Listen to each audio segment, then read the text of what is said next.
I'm good at technology. I know You what are I'm good at doing. technology. Oh shit! What's up? Oh, we're still connected. There we go. Can you hear me? Yeah, we can. Nice. Sweet. Look at this high angle you've got going on. The only way I can do it, I bought this webcam on Amazon, and apparently it's I don't know what the setting is, but it's only super zoomed in. So I have to put it really far away. So it's like up on top of my window right now. Otherwise, you're looking at just like my eyes and forehead. We can do that. Welcome to the breakdown. It's just like bringing back like all these like early 2000s MySpace vibes for me right now. I've got my room. Like that. I can do that. I can share. How are you, man? Like that. I'm good, man. I'm catching up on sleep because I've been traveling a lot, but I'm home now, and I'm for about a week, so I'm good right now. Where is home? I'm in LA. Okay, cool. I'm from the East Coast in Boston, so I'm back and forth from there to here. Yeah. Cool. We when we checked out your clip that day, Johnny was very astute in noticing that you filmed it in LA. Yes. I'm a man of the world. I didn't already ask you these questions. Now, did we get your pronunciation? You haven't seen the reaction yet, but did we get the pronunciation of your name right? Is it Occhiuti? Yes. Holy shit. How'd you know it? Well, because in your Instagram handle, you've got the OQT, and I'm like, he's just spelled. Yeah. Now, Johnny's lying. It's not how it happened. He's like, oh, Joe's such a cutie, and I was like, yeah, you're right. That's how it came about. Don't pretend. No, it was just coincidence. It's just giving you compliments. I was thinking to myself, I was like you're a very handsome gentleman. Let's be straight up, but. Yeah.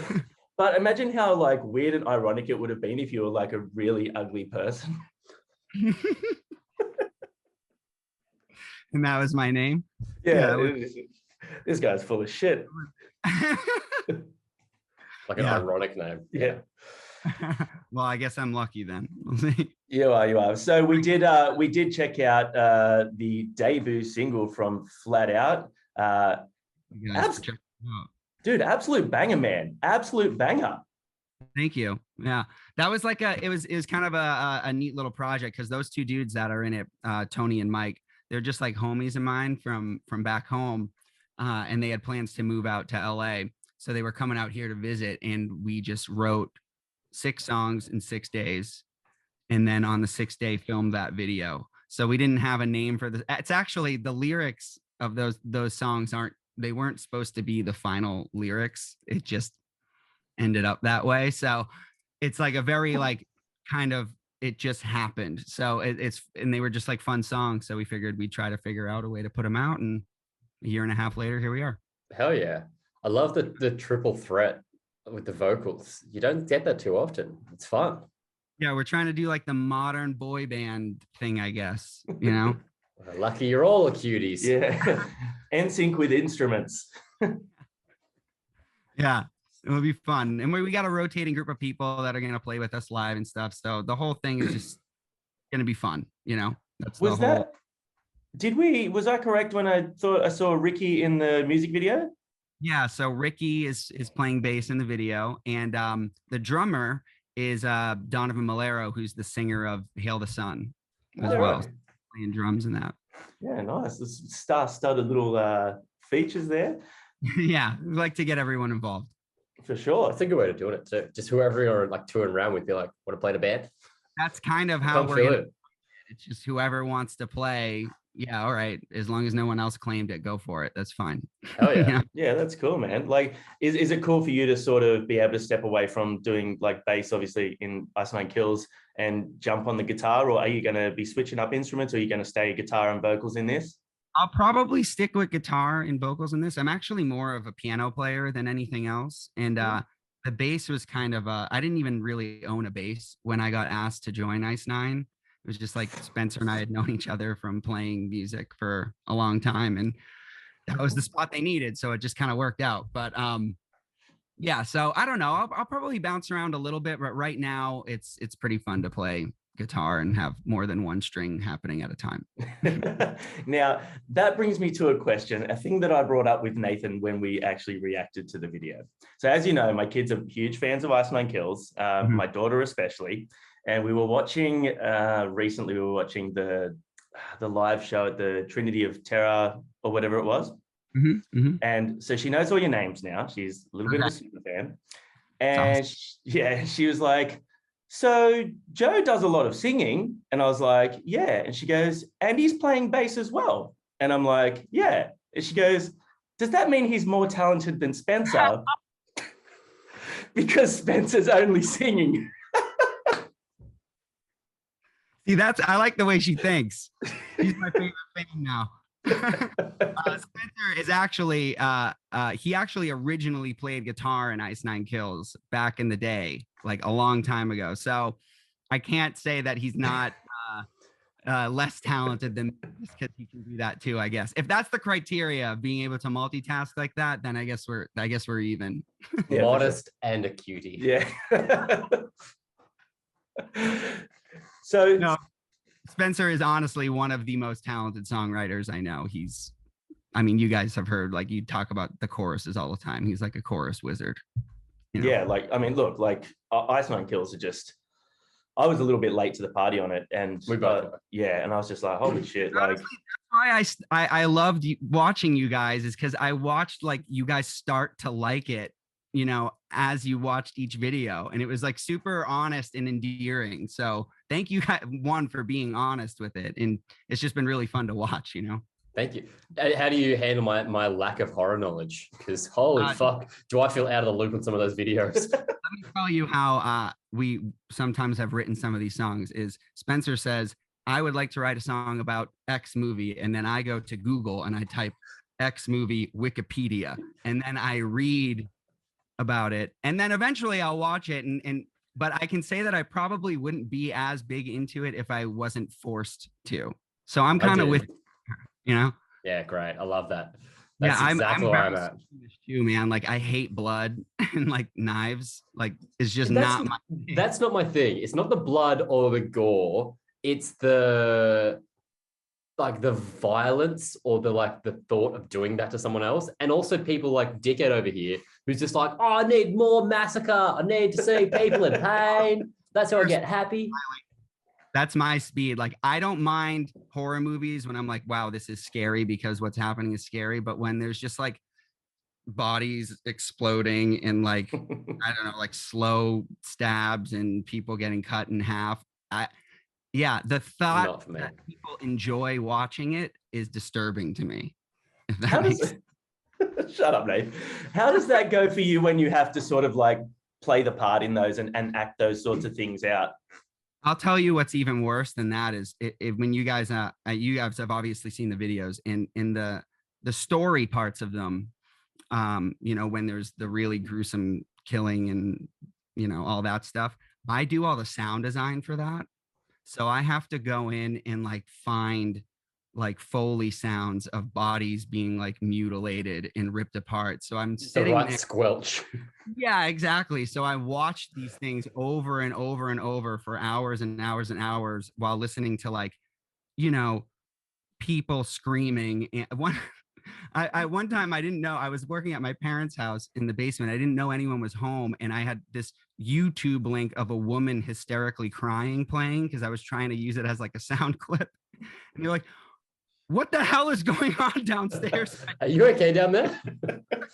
Yeah, I'm like, I get desensitized to it. And then every now and then I realize what's happening and I look at what I'm doing and I just am completely disgusted and have to like step away. So, yeah, because like obviously Ice Nine Kills is just this huge monster now, and it's growing and growing and growing, and like the elaborate storyboarding and the clips and even the live performance now. How is it going between like that? And obviously like Flat Out's only just started, but it's very interesting to me to see you go from something that is so elaborate to then something that's really sort of back to basics, just a couple of mates doing some fun punk music. Yeah, it's definitely, I mean, like I said, it was born out of just kind of us hanging out and having fun, right? So, but to be honest with you, like I I don't listen to as much heavy music now that I play in a heavy band. I actually probably listen more to pop and hip hop and stuff like that. So, and I work as a songwriter as well. So I Mm. work with a lot of artists that play that stuff too. So, I am comfortable in that lane. In fact, sometimes it's more of a struggle to get in the right mindset moving into like, okay, now I'm going to write about people getting mutilated and make it as heavy as possible, because I've been working so much with, people writing hip hop stuff or like just making beats and stuff like that. So yeah, I mean, it's a challenge to move back and forth, but at the same time, I think it comes the easiest to me writing this kind of like happy pop stuff. Was it a conscious thought, because you've been working with like more hip hop and pop sort of things, to kind of use that, like new punks, which we've coined as our term for this sort of genre, like to go with that a bit more like trap style beats as opposed to heavier pop punk music? Because pop punk generally is like a heavy riff with some breakdowns with more pop sensibilities in the vocals. But do you find it easier to kind of go with those music keys? I think it was more so like, Tony, who's, doing most of the rapping in it. He's a rapper, like his solo stuff, he's rapping. So I think it was more designed to cater toward, Mike and Tony's strengths. Yeah, okay. And it kind of just like blended together. I don't really know if we set out to make any specific type of sound. It just kind of happened. And you'll hear like as we release, we're going to be releasing a single every 6 weeks. So with some of the future ones, there's some different tones, and like there's some that are a little heavier, not necessarily like, standard breakdown heavy kind of stuff, but yeah, there's like different tonal qualities just based on what we were listening to at the time. Yeah, cool. I think that's one of the things that, see, we've obviously checked out a lot of this sort of punk stuff that leans into that sort of trappy 808s, new punk sort of vibe. And one issue that I've always had with it is the dynamic in the song, where it's like, there's a lot of those songs where I kind of want it to reach that next level, to kick in and have that full live band sound, the distortion, the actual drums. And that was really honestly what impressed me about your song, was that it had all those elements of that new style of punk, but then like the song grew. The song, like it comes to a conclusion where at the end you got the full band sound, the gang vocals, and it really was like, it's the strongest song I've heard in that style since like Kenny Hoopla. Well, thank you so much, man. That's really kind.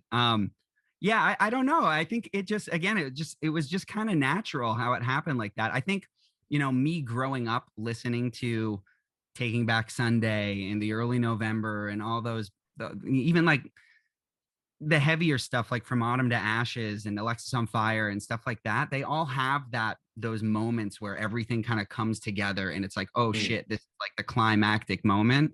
And I know what you mean, like a lot of the modern music now, and not necessarily even specific to any genre, it's loop based, right? So it kind of just sits in a pocket, which is cool sometimes. Like it creates like the quote unquote vibe, and it's like about the feel of it and everything.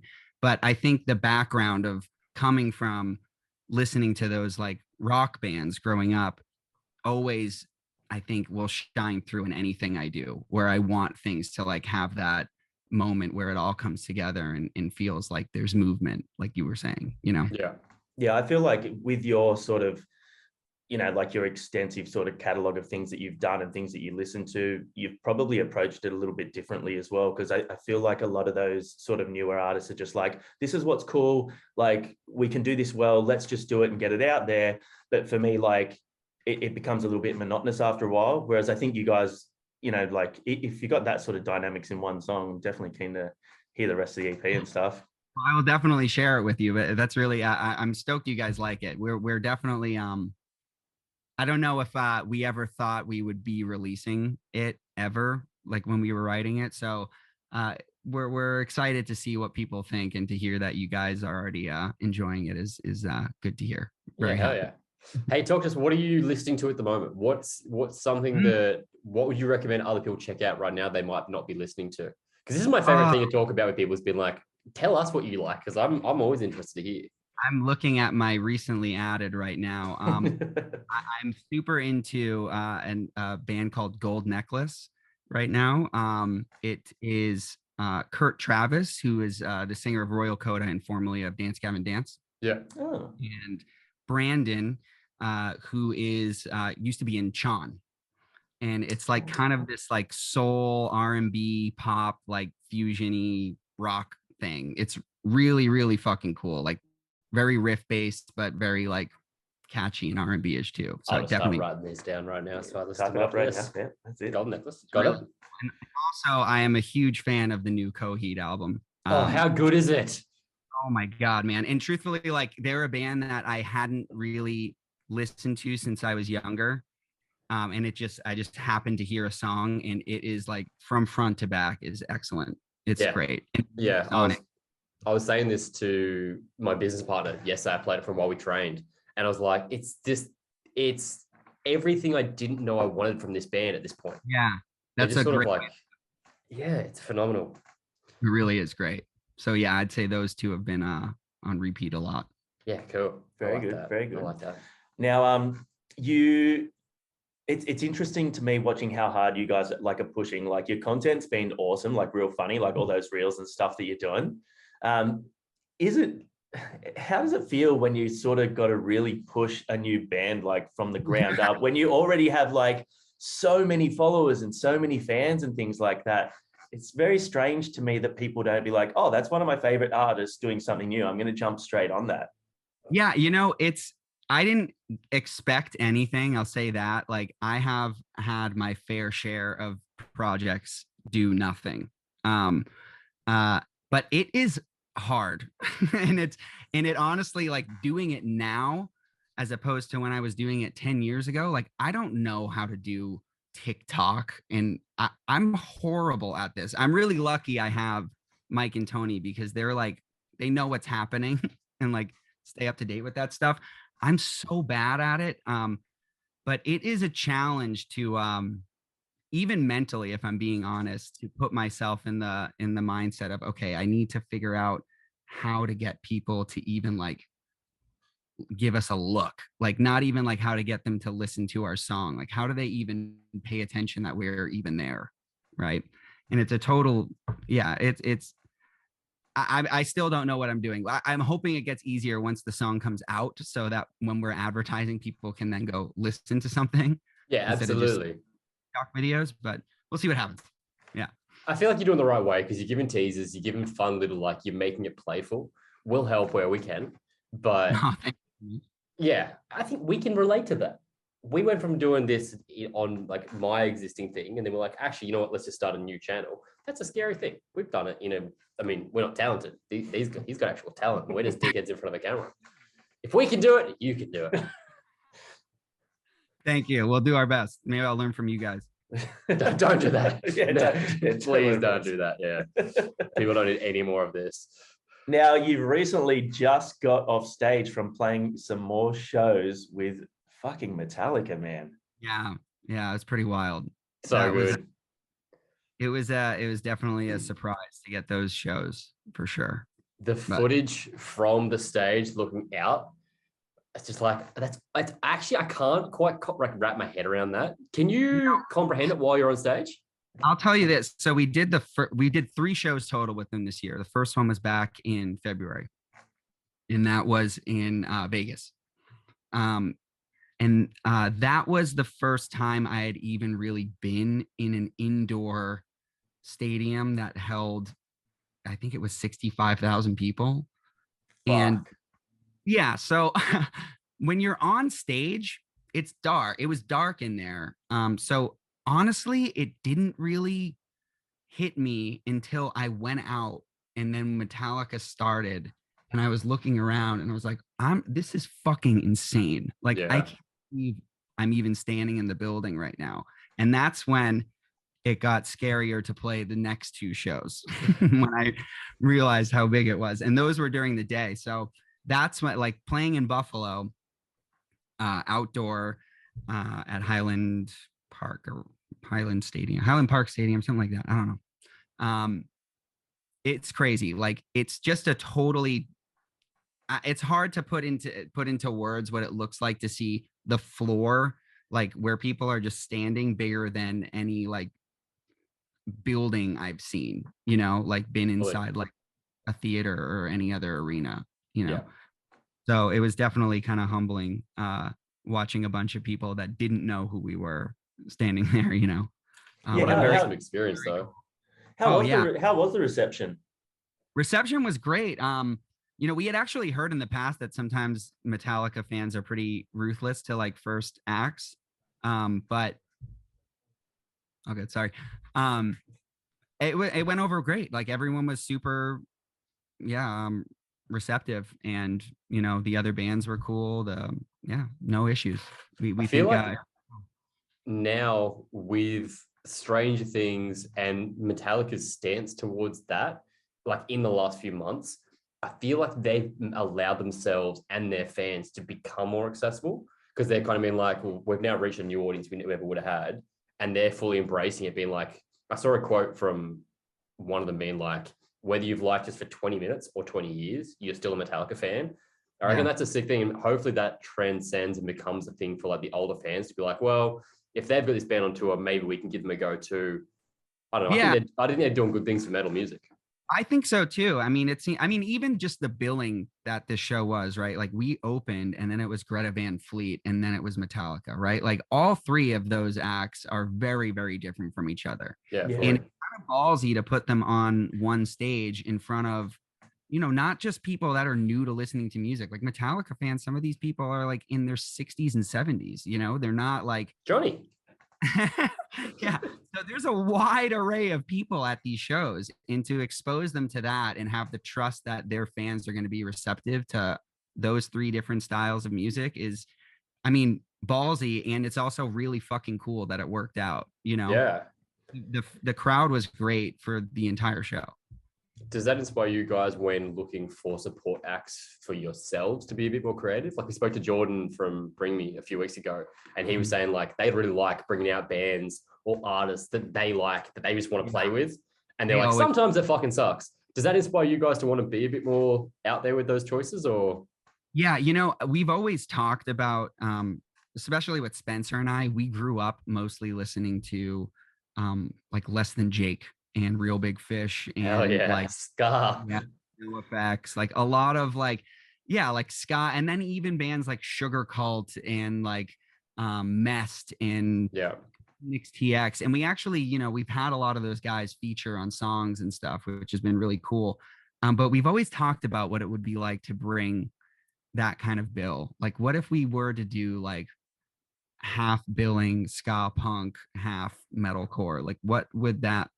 I would probably be pretty bad idea, but Fuck no. I'd be so pumped if a band that I like you guys, if you came out and you're like, yeah, and we're bringing MXPX, holy heck, that'd be so much fun. Yeah, something for everyone. Yeah, I would love to, and we always talk about it, and I think in the future we will. It's always tough when we're working with so many different companies that are talking about radio and the next strategy and stuff. What are the bands that we need to be looking to grow with and all? There's so many moving parts, but yeah, I think there is a big desire to put together some like creative lineups that are more even just for us. I think there's a big desire from fans of music to see that sort of stuff as well, because, and not to make this about us or reaction channels, but I think reaction channels have really helped with that sort of thing, because it's sort of people like the presenters of these channels, so they watch all of their videos or most of their videos, and they might go from watching like Ice Nine Kills to seeing you in Flat Out to seeing like Taylor Swift, Slipknot, and then Taylor Swift on our channel. You know what I mean? So it's sort of opening people's eyes to being a little bit more accepting of other styles of music and understanding it a little bit better. And not only that, but like not being afraid to say, yeah, man, I fucking love Nickelback, or yeah, I love Taylor Swift, or something like that. Just really saying, I like what music I like because it makes me feel good. Yeah. And I think that was often it was like a closet thing for a lot of people for so long. Like you couldn't admit that you liked certain bands because everyone would think you're not cool. And now it's even cooler, and to their credit, like you were saying, like Bring Me the Horizon doing things with like Ed Sheeran and like, all these other bands that are kind of even like Don Broco and stuff, they have those like flavors of other genres, and they're exposing people to all these other, like, I don't know. I just feel like music now is maybe it's because of the way people are using like the internet and TikTok, and but the mashups and in the way the genres are like cross blending, like, is a great example is Papa Roach, right? Like Yeah. they're doing Yeah. really cool collaborations with people, but they're still like maintaining their core sound while they're doing it, right? So it's you're bringing a lot of new people into the genre, and the other way too, like introducing your fans to other genres. Well, in touching on that, the other way thing, did you see the video that Papa Roach shared of Bruno Mars and Anderson .Paak doing Last Silk Resort, Sonic. like Yeah. Silk Sonic doing Last Resort live at one of their shows? Are you serious? They did like a cover of it in Vegas. Oh my God, I need to see that. That's Dude, incredible. It's so sick. It's so sick. And everyone in the crowd fucking knew it. Yeah. Oh, that's amazing. Yeah, that song is that's transcendent, right? That's Yeah, fully. It has. It's beyond a genre now. It's just like that's a song that everyone knows. Yep. It's crazy. That's a cool thing. I think you touched on it really well there with TikTok, particularly because I was hella like stubborn and old, and I didn't get TikTok till like 6 months ago. I was like just being an old man. I'm with you. I just did that too. Yeah. But my job is actual social media. That's what I do. Like I was being real stubborn, being like, fuck that. Anyway, I'm on there now and I love it because I'm finding so much music stuff because it's a great way of like, it's really well curated. And I just keep seeing all these people doing like mashups and covers and variations of things and bringing new forms of music to the masses. It's so like, there's an artist that I checked out called Younger. He's a DJ, Young, and then it's just an R at the end of his name. Go watch his stuff. It's phenomenal because he's done like, he'll do Last Resort, but it's like kind of like synthy. He plays all the instruments and it's like real loop based. Okay. Yeah. It's phenomenal. It's the best thing. I would 100% go and watch something like that. And I want to get people like that on the channel because I think it's reinventing music essentially. Like it's so cool. I mean, people that have been discovered on those platforms that have had like crazy. Isn't Shawn Mendes like? Wasn't he discovered on like Vine or TikTok? Yeah, Vine. TikTok didn't exist back then. Yeah. Justin Bieber was YouTube. Fuck, I didn't know these things. I am old. Yeah. Yeah, it's crazy. I mean, there are a lot of talented people out there, and if that's a way for them to get discovered, I think it's great. Yeah, hell yeah. For sure. So what's next for you then? So you finished the Metallica shows now. Are you writing at the moment? Are you just prepping all the flat out stuff to release? Kind of a mix of everything. I'm actually with my buddy Ryan right here. We're writing for another artist that I have in my studio tomorrow. And then Friday, the day after tomorrow, is the flat out release. And then like 4 days later, I leave for tour with Ice Nine again. So we actually have our own, we're throwing our own horror convention back in Boston. Oh, I've seen Spencer posting about that, dude. That looks fucking insane. It's going to be pretty fun. So we got a lot of like, all the horror actors and all those people flying in. So we got a busy few days from there. And then we fly right out to next leg of Trinity of Terror, which rolls right into playing we're direct support to Slipknot. And then that goes right into leg 3. So there's a lot coming up. Yeah, I got a busy schedule.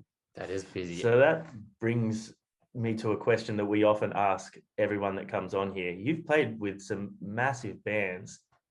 Who's the bucket list band? Is there a band that you want to support or want to tour with that you haven't, that you'd just do anything to make happen? I mean, there's a lot. I think one that I would really like to do specifically with Ice Nine would be Ghost. And I think because we have a lot of similarities in our imagery and the theatrics in the show, our music is different.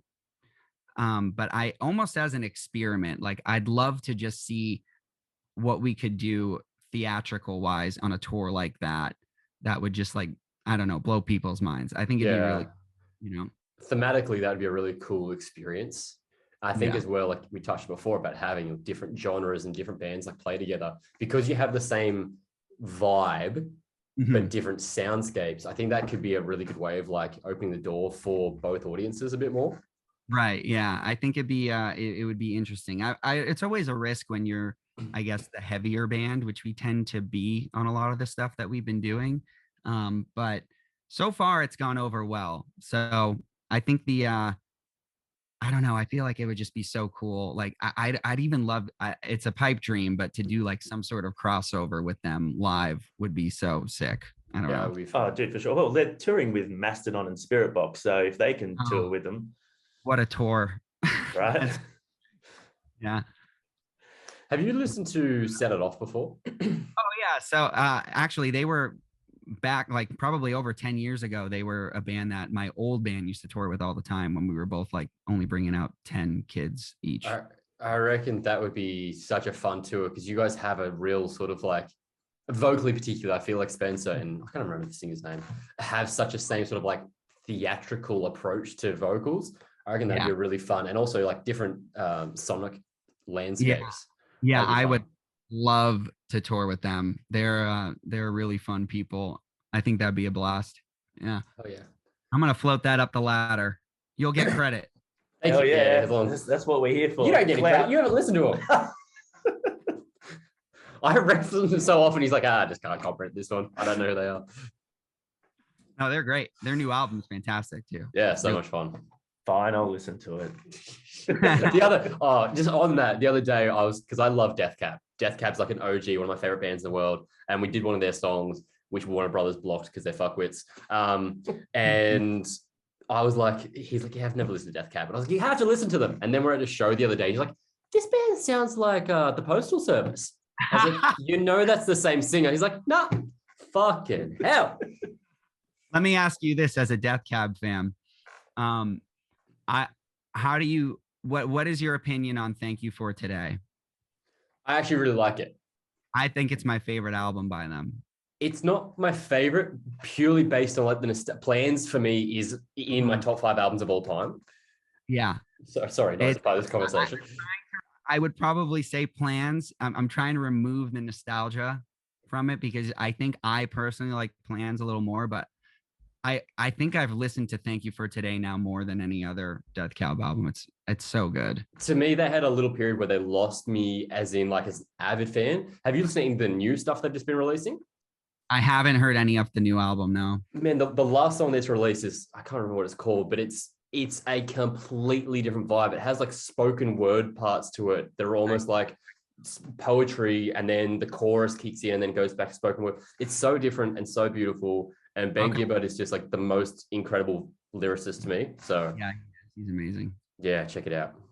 We haven't done it on the channel yet, only because Warner Brothers, I think they won't allow us to. But if they did, we'd cover it. Yeah, they're like the only label now that are blocking our shit pretty much. Yeah.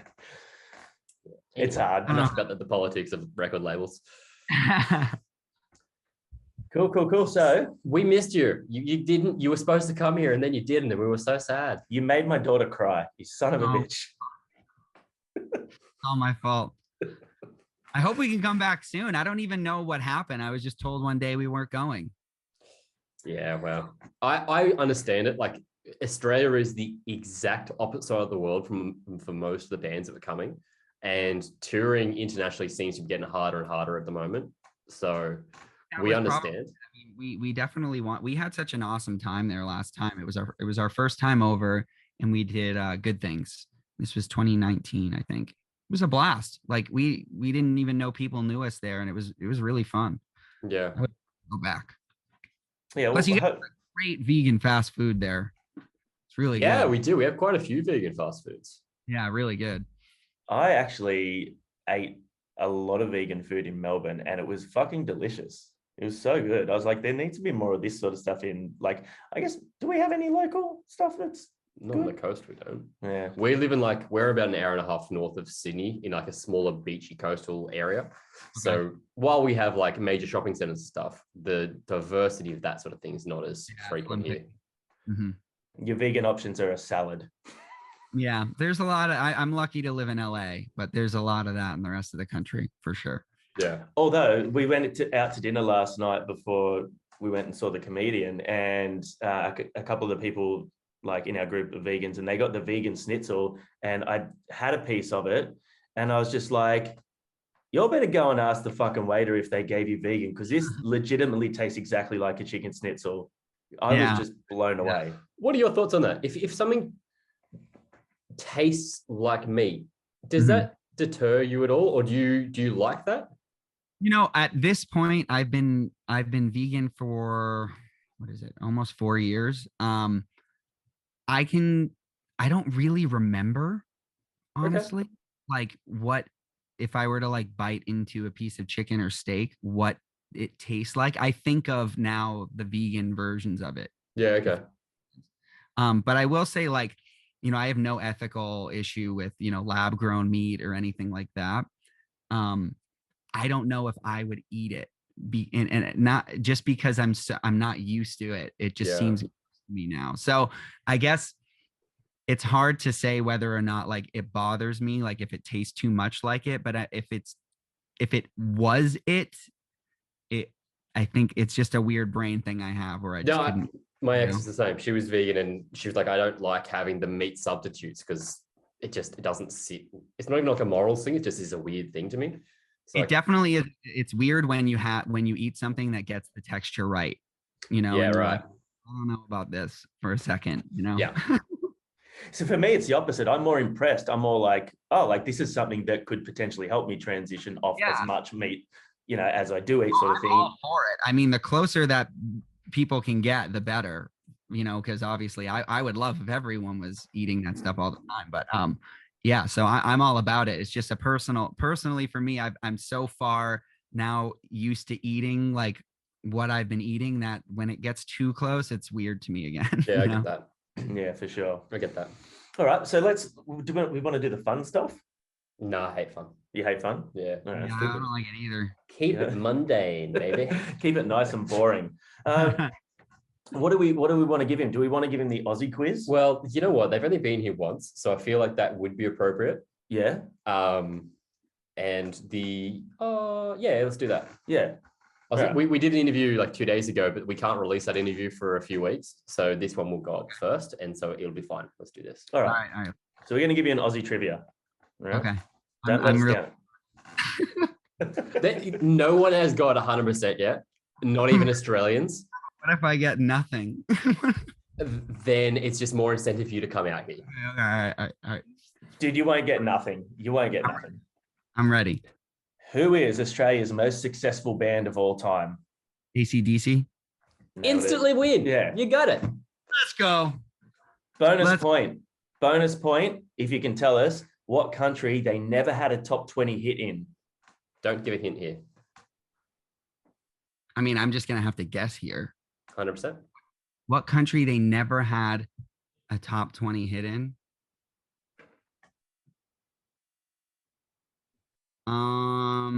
Is it China? No? What is it? America. What? That's still I think my favorite fact on this whole thing. It just doesn't make sense. That makes no sense. Right? Makes no sense. That band can sell out like stadiums here. That makes no sense at all. The radio won't play them though. Wow. All right. Number 2. All right. Name 3 Australian actors. Okay. All right. Hugh Jackman. Nailed it. Australian actor. That's one. I'm gonna know him as soon as we get past this. Oh man, can I phone a friend? Yeah. Is it the friend right it's one behind of the you? friends right with you right now. Yeah. Yeah. 3 Australian actors. Is Christian Bale? No. No. You fucked him. You fucked me. Oh, sorry. Don't call me. I have no idea. Russell Crowe? Hey. Here's one. Oh, I gotta get one more. Can I Google it? I don't know. You gotta help me out with the third one. Margot Robbie? She's Australian? Yeah, I did know that. Fuck. She's on, dude, wow. Chris Hemsworth? That's right. She's the Thor? hottest girl. Thor. She's extremely hot, yes. All right, so Do you know what though? I have to say this. Russell Crowe is actually from New Zealand. is he? Yeah. Oh, damn. He lives in Australia. He's like as Australian as they come, but he's actually from New Zealand. No, we're claiming him. We're claiming him. All right.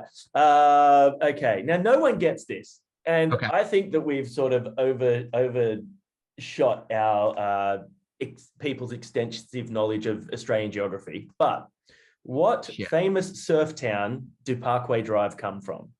Oh man. You know, I've seen their DVDs. I don't think I'll get it. I think I'll recognize it as soon as you say it, though. I don't know. What is it? Byron Bay. Yes. Byron Bay. All right. Part 2. We're on to wildlife and food. Okay. All right. Australia. Do you want to get the picture up while I'm asking? Australia is home to the world's deadliest spider. What is it called? I It's don't know. literally just in my like recent searches because I've had to look this up so often. Is there a color in the name? No, everyone thinks it's the redback, if that's what you're thinking, because it's like the black widow. It is Something. the funnel web spider. I don't know what, I've seen all those stupid YouTube videos of like top 10 most dangerous creatures from Australia. I should have known that. I tell you what, when you guys come out here, we're going to hook up to take you to the Australian Reptile Park, which is just down the road from us. And Okay. You can actually watch them milk those spiders for the venom to create the anti-venom. All right. So no Okay. no one's died from them for a while because of that. So yeah. How deadly are they? Like if you get bit by them, how long do you Oh, have? if you don't get the the anti-venom within, I think, what is it, 3 hours or something? No one's died for a long time, but it is one of those things because we've got anti-venom now, so that's what the milking is. They like make an anti-venom of it, but if you don't get that fairly soon after, people die because That's crazy. hella poisonous. Man. Yeah, they're pretty fucked up. All right, Yeah. Now no one has got this yet. It's a stab in the dark for everyone. Okay. What type of animal is the Australian Western gobbleguts?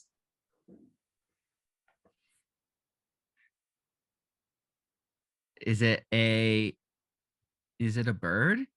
No, everyone says bird. Yeah, you know what? I think Bird. because if someone says an animal to me, I don't think fish. It's a fish. I don't know why, but I don't think of a fish as an animal. What is I it don't called? know. The Australian Western gobbleguts. Australian Western gobble. Guts. Okay. What's this thing look like?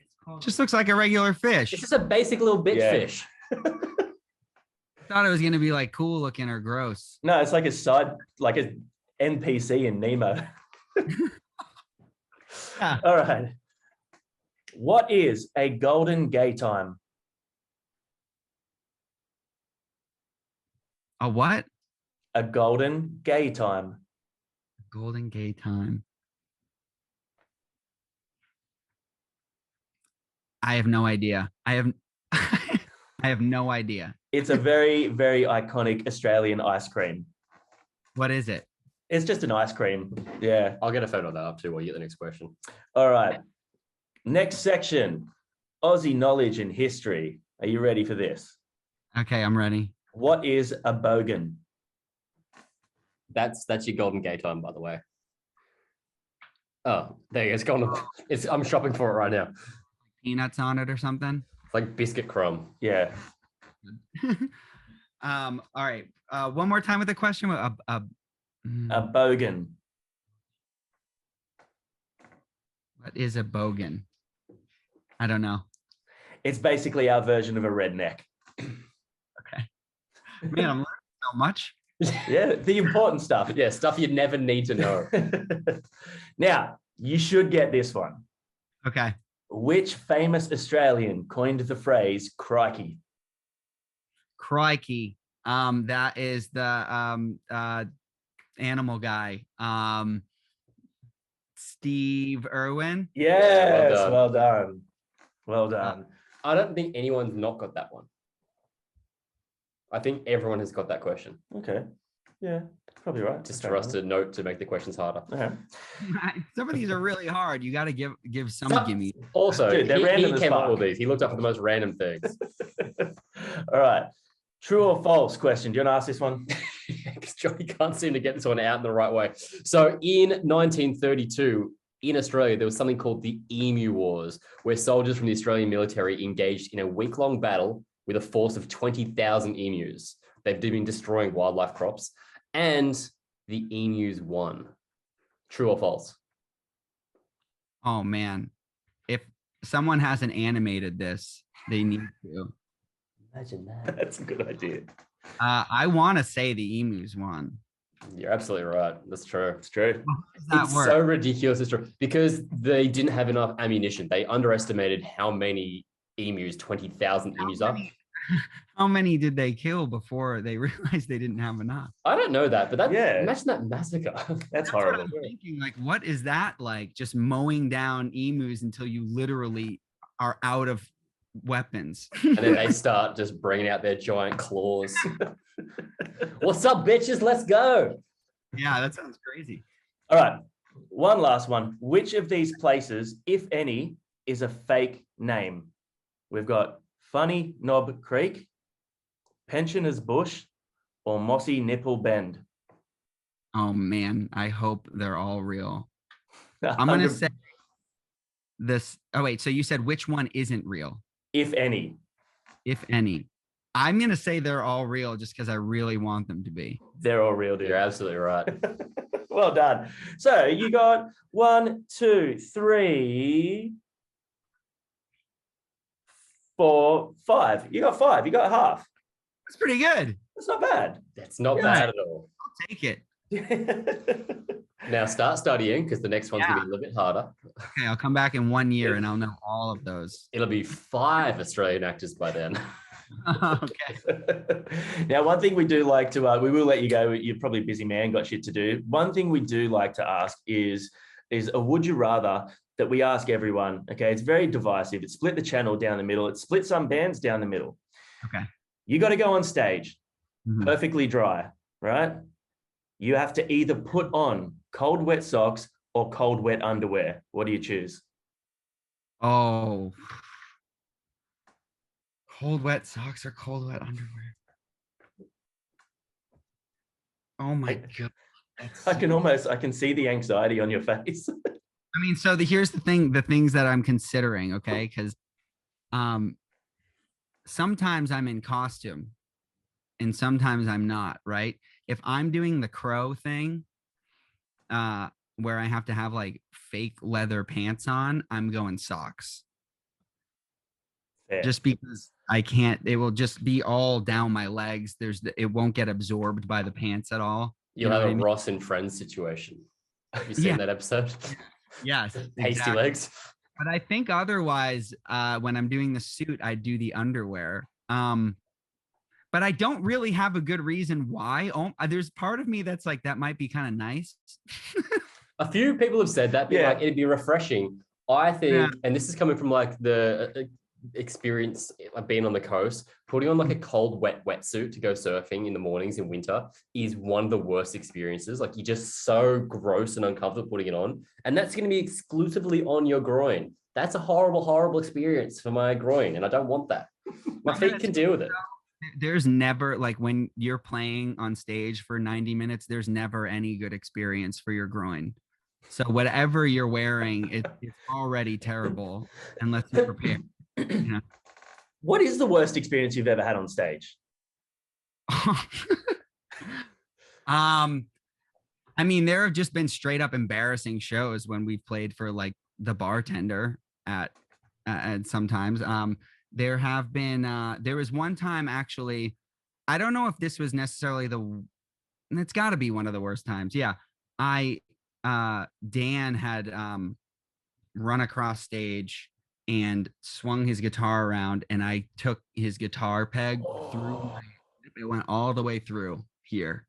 So it went into my mouth. And that was during the second song. And so I had a hole in my face and I had all this like blood everywhere, but no one knew it was real. Stupid horror themed band. The entire set, and my face is like swelling up in spots, and like no one even in the band or like our tour manager knew what was going on. And then I got off stage and had to get like 18 stitches in my face. Wow. Far out. Jeez, you're fish hooked by a fender. You want to know how I got these And scars? like it was the entire tuning peg like was in my mouth. It sucked. See, that's why you need a headless guitar, man.